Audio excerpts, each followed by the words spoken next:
Bonjour tout le monde. Dans cet exercice, nous allons utiliser le théorème de Thalès pour calculer des longueurs. Alors, avant d'appliquer un théorème en mathématiques, il faut toujours vérifier les conditions d'application. Alors, pour le théorème de Thalès, il y a plusieurs manières de dire la même chose. Certains professeurs vous diront que les triangles AMN et ABC sont en configuration de Thalès.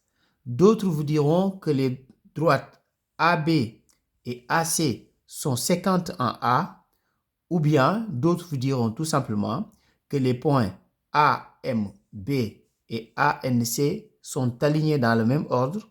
De plus, les droites MN et BC sont parallèles. Donc ici, les points, AMB, donc AMB et ANC, donc ANC, sont alignés dans le même ordre. Donc sont alignés dans le même ordre.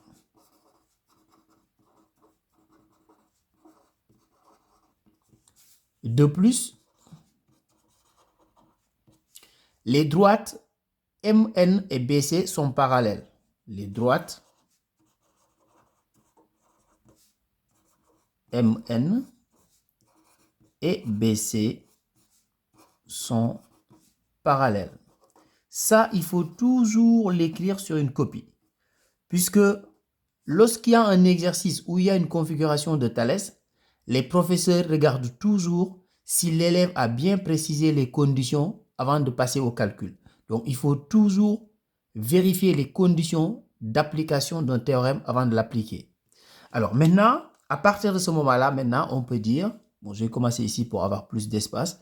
Donc, d'après le théorème de Thalès, donc d'après le théorème de Thalès, on a 2 points. Et là, maintenant, on va écrire les rapports. On calcule ici les quotients, mais il faut regarder bien pour respecter la correspondance des côtés. Donc ici, je vais dire AM sur AB. Donc, je respecte la correspondance des côtés. Donc, AM sur AB. Donc, AM sur AB est égal à AN sur AC. Donc, AN sur AC qui est égal à MN sur BC. Donc, MN sur BC. Dans un premier temps, on écrit toujours avec les lettres. C'est après que nous allons remplacer les longueurs connues. Mais il faut toujours avoir l'habitude de l'écrire avec les lettres d'abord. Donc, prenez cette habitude-là. On l'écrit avec les lettres, après on remplace avec les longueurs connues.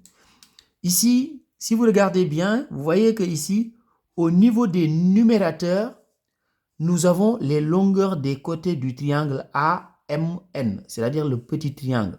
Donc ici, tous les numérateurs sont les côtés de ce triangle-là, le petit triangle AMN.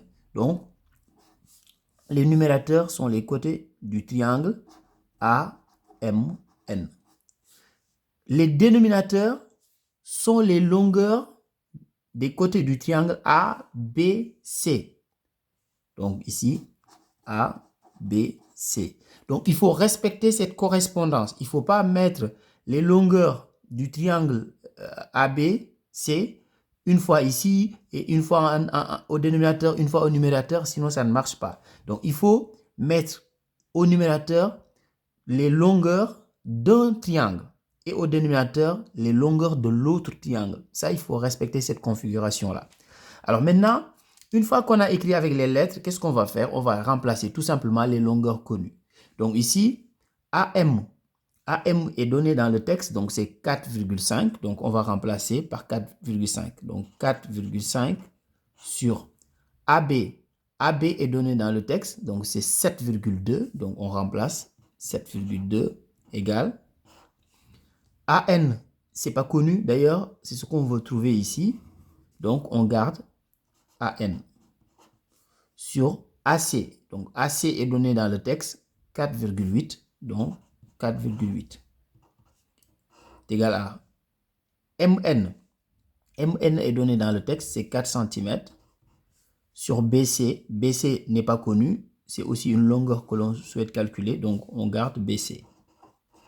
Alors maintenant, une fois qu'on a remplacé par les longueurs connues, on va appliquer le produit en croix pour calculer ici AN, ensuite pour calculer BC ici. Donc, si je garde cette partie-là, je vais juste utiliser ces quotients-là. Donc là, si j'applique le produit en croix, ça donnerait quoi? Ça donne 7,2 fois AN est égal à 4,5 fois 4,8.